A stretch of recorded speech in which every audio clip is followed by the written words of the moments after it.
I'm Swapna. I'm a natural fertility coach. AMH levels తక్కువ ఉంటే ఐవీఎఫ్కి వెళ్లాల్సిందేనా? ఇది చాలామందికి ఉండే డౌట్. ఏఎంహెచ్ అనేది ఒక హార్మోను.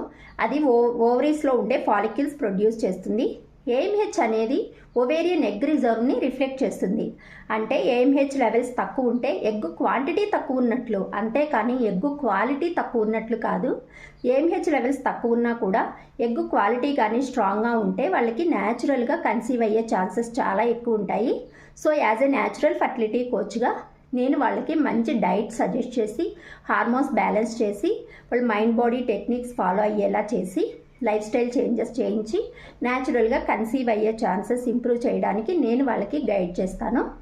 సో ఐవీఎఫ్ అనేది ఒక మార్గం మాత్రమే, అంతేకాని దానికి ఆల్టర్నేటివ్గా ఒక న్యాచురల్ వే కూడా ఉంది. సో ఎవరైనా ఫర్టిలిటీ జర్నీలో ఉంటే కింద కామెంట్ సెక్షన్లో కామెంట్ చేయండి.